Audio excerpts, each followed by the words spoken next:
नमस्कार, India voice देख रहे हैं आप और मैं हूं आपके साथ तुषार कुमार। तो वक्त तो चला है खबर दिन भर का। चलिए शुरुआत करते हैं खबरों की। समान नागरिक संहिता उत्तराखंड 2024 विधेयक सदन में पारित हो गया, जिसके बाद सीएम पुष्कर सिंह धामी ने प्रेस कॉन्फ्रेंस की, जहां सीएम धामी ने कहा कि समान नागरिक संहिता कानून सभी के लिए समानता का कानून है। इसके बारे में अलग अलग लोग अलग अलग बातें कर रहे हैं, लेकिन सभी बातें विधानसभा में हुई चर्चा में स्पष्ट हो गई। ये कानून हम किसी के खिलाफ नहीं लाए हैं, बल्कि ये कानून उन महिलाओं, उन बहनों और उन बेटियों के लिए है। विधानसभा के सभी सदस्यों का, सभी अपने सहयोगियों का धन्यवाद करता हूं और विशेष रूप से उत्तराखंड की देवतुल्य जनता का धन्यवाद करना चाहता हूं कि उनके कारण से ही, उनके आशीर्वाद से ही, उनके समर्थन से ही और उन्होंने जो हमको सरकार में आने का मौका दिया, उसके कारण से ही आज हम ये कानून बना पाए। समान नागरिक संहिता का जो एक्ट है, जो विधेयक है, उसको हम पारित कर पाए। इसके साथ साथ मैं हमारे देश के यशस्वी प्रधानमंत्री आदरणीय नरेंद्र मोदी जी का भी धन्यवाद करना चाहता हूं कि उनकी प्रेरणा से, उनके मार्गदर्शन में हमको आज ये विधेयक राज्य की विधानसभा में पारित करने का अवसर मिला, प्रेरणा मिली। एक भारत श्रेष्ठ भारत का जो उनका संकल्प है, उसी संकल्प को अपनी प्रेरणा मानते हुए हम आगे बढ़े और आज इसको विधेयक के रूप में हम प्रेरित कर पाए। आदरणीय प्रधानमंत्री जी के मार्गदर्शन में उत्तराखंड में समान नागरिक संहिता का जो अवसर है, क्योंकि चुनाव के वक्त आदरणीय प्रधानमंत्री जी भी यहाँ आए थे, उन्होंने भी हमारे, जब हमने इस बात को रखा था, हमारी पार्टी ने रखा था, उन्हीं के मार्गदर्शन में रखा था। यह कानून सबको एक तरह से समानता का कानून है, सबको एक रूपता का कानून है, सबकी एकता का कानून है, सबका समान अधिकार का कानून है। यह इसके बारे में अलग अलग लोग अलग अलग बातें कर रहे थे। जो 2 दिन विधानसभा के अंदर चर्चा हुई है, उस चर्चा में बहुत चीजें स्पष्ट हो गई हैं कि ये कानून हम किसी के खिलाफ नहीं लाए हैं, ये कानून किसी के विरुद्ध नहीं है, बल्कि ये उन माताओं, बहनों, बेटियों के लिए जिनके जीवन में कई बार कुरीतियों के कारण से, कई बार असमानताओं के कारण से उनको अनेक कष्टों का सामना करना पड़ता था, अनेक बार उनको यातनाओं का सामना करना पड़ता था। उन कुरीतियों के कारण से उनका आत्मबल कमजोर होता था।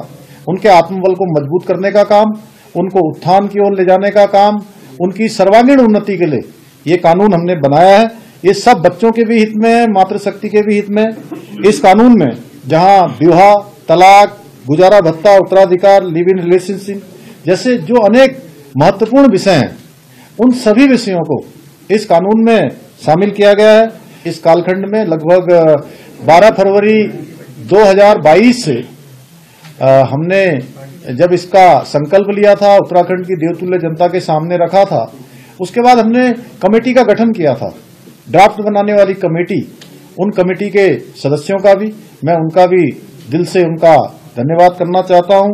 उन्होंने विभिन्न वर्गों के बीच में जाकर उस कमेटी ने काम किया, विभिन्न धार्मिक संगठनों के लोगों से भी बात की, उन्होंने जनजातियों के बीच में जाकर भी बात की, अनेक संगठनों से बात की और लगभग 10,000 लोगों से कमेटी ने प्रत्यक्ष रूप से संवाद किया और 2,33,000 के लगभग लोगों के विचार इसमें लिए, सुझाव लेकर, और 43 बड़े जनसंवाद के कार्यक्रम किए। दिल्ली में भी कार्यक्रम किया। जो ड्राफ्ट बनाया, उस ड्राफ्ट का हमने आकलन किया, हमारी मंत्रिपरिषद ने उसका आकलन किया, परीक्षण किया और उसके बाद उसको विधानसभा में विधेयक के रूप में प्रस्तुत किया। आज ये विधेयक पारित हो गया है और मैं देवभूमि उत्तराखंड की देवतुल्य जनता का धन्यवाद करना चाहता हूं, विधानसभा के सभी सदस्यों का जिन्होंने इसमें सहभागी होने का, जिनको ये अवसर मिला है, जिनके हाथों ये शुभ काम हुआ है, उन सब का धन्यवाद करता हूं और आदरणीय प्रधानमंत्री जी का विशेष रूप से धन्यवाद करते हुए कि उत्तराखंड की देवतुल्य जनता की तरफ से कि देश बनाने की तरफ उत्तराखंड आगे बढ़ा है, उत्तराखंड ने शुरुआत की है और भारतवर्ष के अन्य राज्यों से भी हमारी अपेक्षा रहेगी कि हमने इसको यहाँ पारित कर दिया है, यहाँ एक्ट बना दिया है, महामहिम राष्ट्रपति जी के यहाँ इसको भेजेंगे और जल्दी महामहिम राष्ट्रपति जी के यहाँ से जैसे ही हमको स्वीकृति प्राप्त हो जाएगी तो हम इसको कानून के रूप में राज्य के अंदर लागू करेंगे और राज्य में लागू करने के लिए जो जरूरी व्यवस्थाएं हैं इतने दिनों में हम उन व्यवस्थाओं को भी सुनिश्चित करने का काम करेंगे। संसद के बजट सत्र की कार्रवाई हुई। प्रधानमंत्री नरेंद्र मोदी ने राज्यसभा में राष्ट्रपति के अभिभाषण के धन्यवाद प्रस्ताव का जवाब दिया। बता दें कि पीएम मोदी ने अपने संबोधन में राष्ट्रपति को धन्यवाद दिया। इस दौरान उन्होंने विपक्ष पर भी जमकर निशाना साधा। उन्होंने कहा कि आलोचना करना कुछ साथियों की मजबूरी हो गई है। और मैं आदरपूर्वक नेहरू जी को इन दिनों ज्यादा याद करता हूं, क्योंकि हमारे साथियों की अपेक्षा रहती है कि जरा उनको तो बोलो, कुछ तो बोल रहा थे।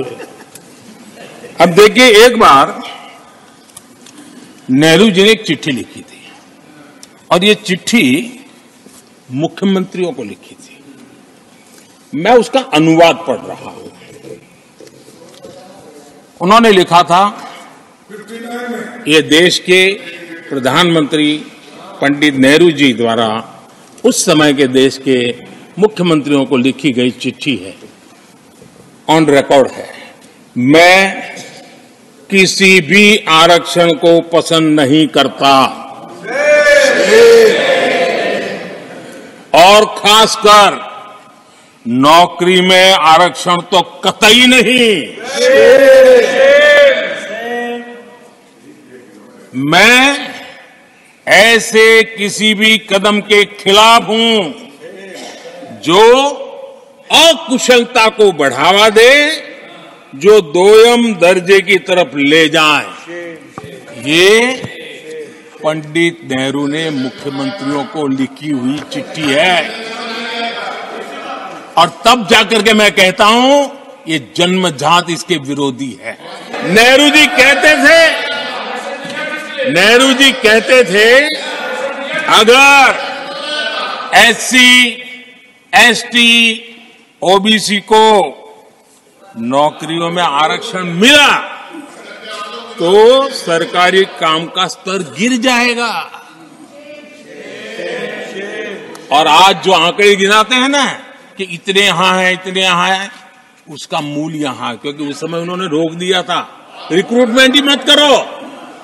अगर उस समय सरकार में भर्ती हुई होती और वो प्रमोशन करते करते आगे बढ़ते तो आज यहां पर पहुंचते।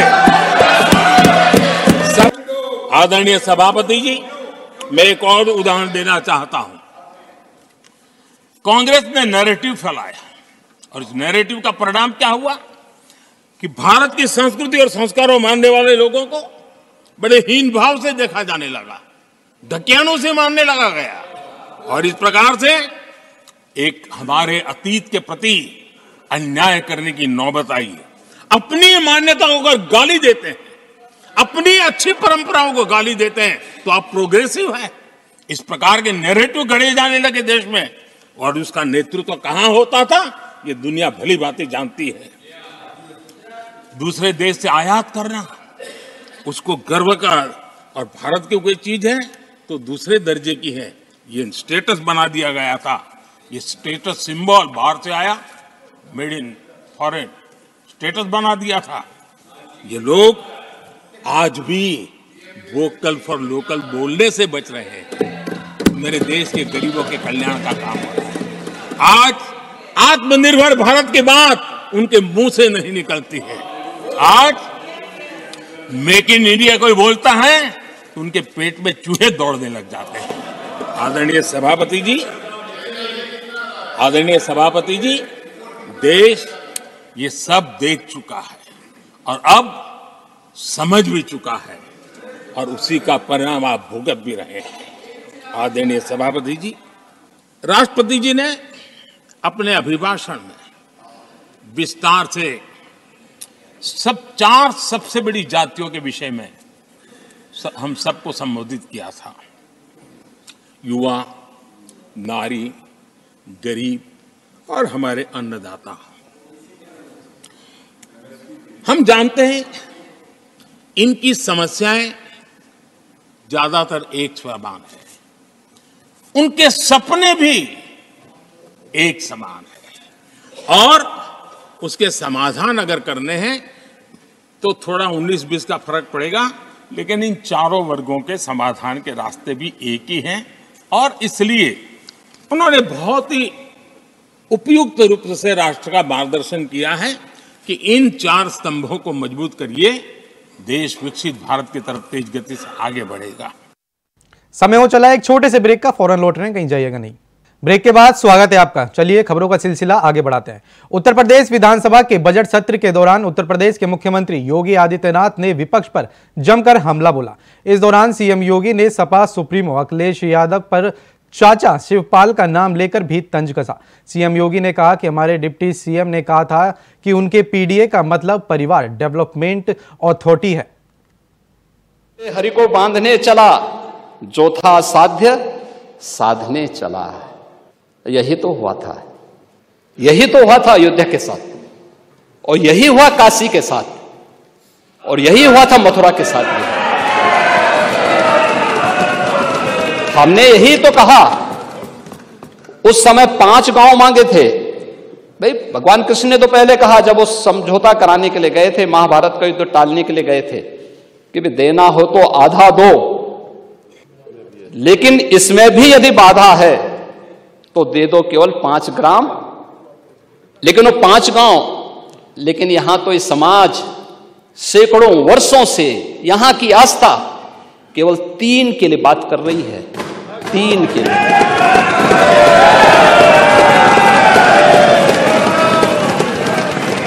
वो 3 के लिए भी इसलिए वे विशिष्ट स्थल हैं, वे सामान्य नहीं हैं। ईश्वर की अवतरण की धरती है, असामान्य नहीं है। वो असामान्य यानी उसको एक सामान्य स्तर पर नहीं मान सकते, लेकिन एक जिद है, और उस जिद में जब राजनीतिक उसमें तड़का पड़ने लगता है और वोट बैंक बनाने की राजनीति होने लगती है, तो वहीं से फिर विवाद की स्थिति खड़ी होने लगती है। यानी लोक आस्था, भारत के अंदर लोक आस्था का अपमान हो, बहुसंख्यक समाज गिड़गिड़ाए, ये पहली बार देखने को मिला। दुनिया देख रही, स्वतंत्र भारत में काम पहली बार पहले होना चाहिए था, 1947 में प्रारंभ होना चाहिए था, और उस आस्था के लिए बार बार गुहार लगाता रहा। हमने तो केवल 3 जगह मांगी, अन्य जगहों के बारे में कोई मुद्दा नहीं था।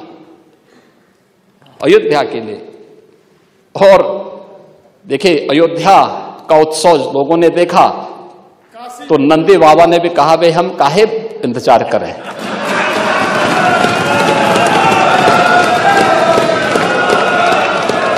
उन्होंने भी इंतजार किए बगैर रात्रि में बैरिकेड तोड़वा डाले।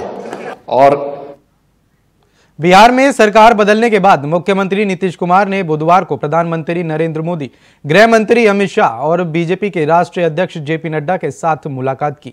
इन नेताओं से मुलाकात करने के बाद नीतीश कुमार ने पत्रकारों के साथ भी बातचीत के दौरान कहा कि एनडीए में रहना इधर उधर नहीं जाएंगे। नीतीश कुमार ने आगे कहा कि हम अटल जी के साथ समय से साथ थे, बीजेपी में 2 बार इधर उधर हो गए, लेकिन अब कहीं नहीं जाएंगे।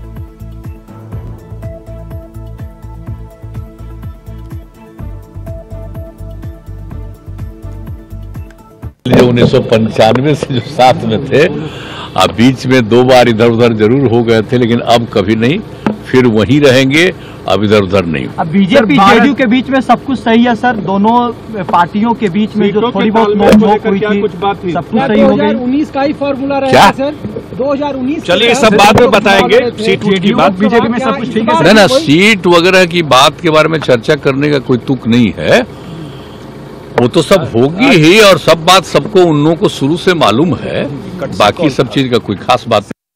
दिल्ली बीजेपी महिला मोर्चा की टीम आगामी लोकसभा चुनाव के मद्देनजर अभी से ही तैयारियों में जुट गई है। बीजेपी लोकसभा चुनाव में महिला वोट बैंक को अपनी ओर खींचने के लिए विशेष कवायद कर रही है, और इसी को लेकर केंद्र सरकार भी तमाम उपलब्धियों को गिनाने का काम कर रही है। इसी के तहत बिहार बीजेपी की पूर्व अध्यक्ष लाजवंती झा बाहरी दिल्ली के सुल्तानपुर में पहुंची और महिलाओं के साथ जनसंवाद किया। जय श्री राम। आज का जो कार्यक्रम है ये स्पेशली महिलाओं के लिए रचा गया है, और एक प्रवास का कार्यक्रम है जो 2 दिवसीय प्रवास है जो हम बाहरी दिल्ली में करने वाले हैं। इस प्रवास के दौरान आज हमने करीबन 145 बहनों के करीब अभी हम यहाँ पर बैठे हैं, जिनके साथ हम इनको कमल मित्र का प्रशिक्षण दे रहे हैं, जिसमें हम इन्हें सारी मोदी जी की योजनाओं जो कि जिनका लाभ ये ऑलरेडी ले चुके हैं, बट इनको पता नहीं है कि हम किन किन योजनाओं का लाभ ले रहे हैं। तो हमने इन सभी बहनों को कमल मित्र में रजिस्टर करवाया है। इसके साथ हम इनको नमो ऐप डाउनलोड करवा के, इसके साथ हम इनको जितनी भी हमारी आने वाले मोदी जी के जो आने वाले चुनाव में हम जो भी जिस भी तरीके से अपनी सक्रियता निभा सकते हैं, उनके लिए इनको प्रेरित कर रहे हैं कि ये सभी लोगों के साथ बताएं कि ये मोदी अगेन 2024 का टाइम है और हमें सभी बहनों को इस वक्त फिर मोदी जी का हाथ को मजबूत करना है और इस 2024 में इस बात को सुनिश्चित करना है कि हम इस हवन कुंड में अपनी भागीदारी सुनिश्चित करें। इसीलिए विधानसभा सत्र के दौरान सदन में बीजेपी विधायक रमेश जायसवाल चंदौली का नाम बदलने का प्रस्ताव रखा, जहां चंदौली का नाम बदलकर वाराणसी गंगा पार रखने का सुझाव दिया गया और वाराणसी से अलग करके चंदौली जिला बनाने का तत्काल मुख्यमंत्री मायावती को भी कोसा।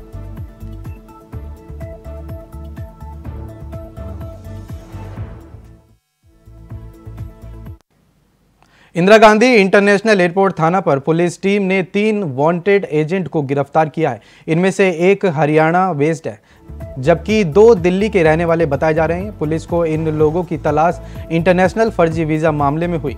बता दें कि पुलिस ने एक शख्स को फर्जी वीजा उपलब्ध करवाकर लाखों का फर्जीवाड़ा किया था। शख्स को जयपुर एयरपोर्ट से अजरबैजान भेजा गया। इसके बाद इस्तांबुल पहुंचने पर वहां से रोक दिया गया और फिर वापस उसे आईजीआई एयरपोर्ट डाइवर्ट कर दिया गया।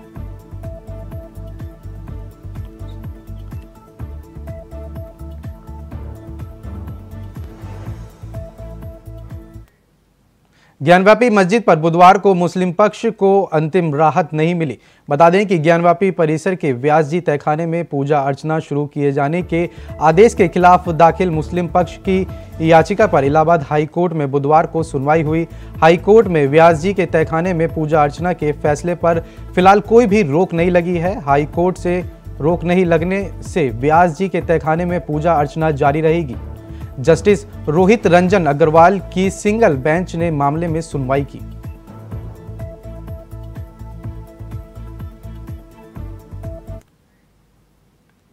खबर जौनपुर से है, जहां देर रात इनामी बदमाश और पुलिस के बीच मुठभेड़ हो गई। बता दें कि दोनों तरफ से हुई फायरिंग में लुटेरा गैंगस्टर एक्ट में वंचित 25,000 का इनामी बदमाश दिनेश यादव के पैर में गोली लग गई।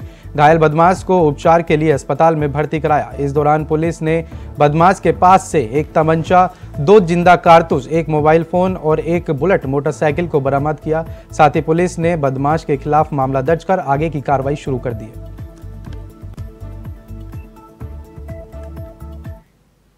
इटावा में चोरों के हौसले इतने ज्यादा बुलंद होते दिख रहे हैं कि उन्होंने थाने में ही चोरी की वारदात को अंजाम दे डाला। दरअसल इटावा शहर के फ्रेंस्ट कॉलोनी थाने में 30 वाहनों, नकदी और सरकार माल पर चोरों ने हाथ साफ कर दिया।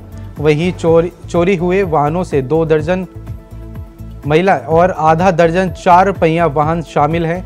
बता दें कि सभी वाहनों को मोटर व्हीकल एक्ट के तहत सीज कर दिया गया है। थाने में रखी सरकारी कैशबुक के मुताबिक थाने में 56,900 रुपए की, जिसके बाद पुलिस में हड़कंप मच गया। साथ ही पुलिस ने मामला दर्ज कर आगे की कार्रवाई शुरू कर दी।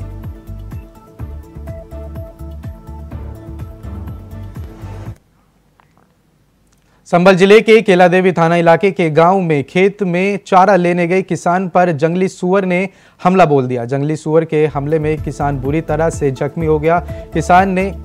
किसान के आवाज लगाने पर दौड़े ग्रामीणों ने मौके पर पहुंचकर जंगली सुअर को भगाया और घायल किसान को अस्पताल में भर्ती कराया, जहां रास्ते में उसने दम तोड़ दिया। वहीं सूचना पर पहुंची पुलिस ने मृतक की डेड बॉडी को कब्जे में लेकर पोस्टमार्टम के लिए भेज दिया।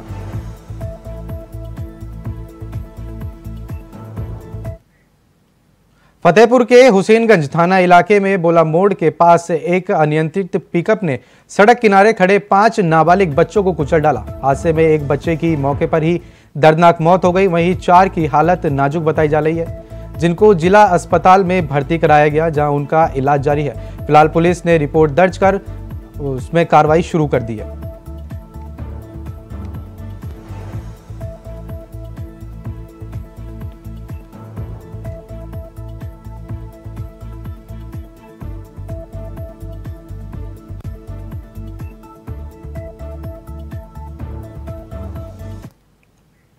अलीगढ़ में एक्सीडेंट के बाद झगड़े की सूचना मिलते ही मौके पर पहुंची पुलिस के साथ मारपीट का एक मामला सामने आया है। बता दें कि लोधा पुलिस को दबंगों ने जमकर पीटा और इस दौरान जितेंद्र नाम के पुलिसकर्मी को लहूलुहान कर दिया। घटना का वीडियो भी सोशल मीडिया पर जमकर वायरल हो रहा है। वहीं आरोपी दबंग मौके से फरार हो गए।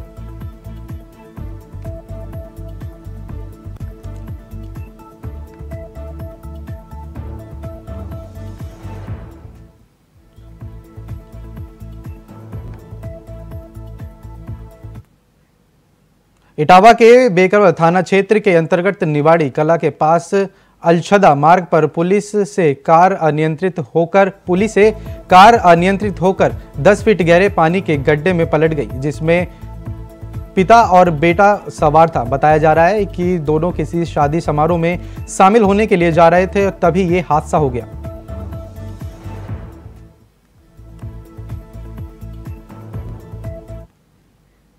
बदायूं में साइकिल सवार स्कूली छात्र को बचाने के चक्कर में अनियंत्रित होकर तेज रफ्तार टेम्पो पलट गया। हादसे में आधा दर्जन से अधिक लोग घायल हो गए, जिन्हें निजी एम्बुलेंस सामुदायिक स्वास्थ्य केंद्र में भर्ती कराया गया। वहीं एक महिला की हालत गंभीर बताई जा रही है। जानकारी के अनुसार पहले भी कई हादसे हो चुके हैं, लेकिन इसको लेकर प्रशासन मौन है।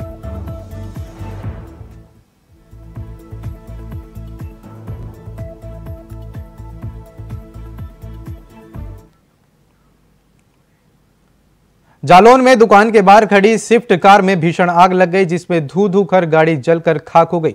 वहीं इस दौरान कार में एक सवार शख्स की मौके पर ही मौत हो गई। मामले में जानकारी मिलते ही दमकल विभाग की गाड़ी मौके पर पहुंची और कड़ी मशक्कत के बाद आग पर काबू पाया गया। बताया जा रहा है कि 15 दिन पहले गैरेज में काम करवाने के लिए कार वहां पर लाई गई थी।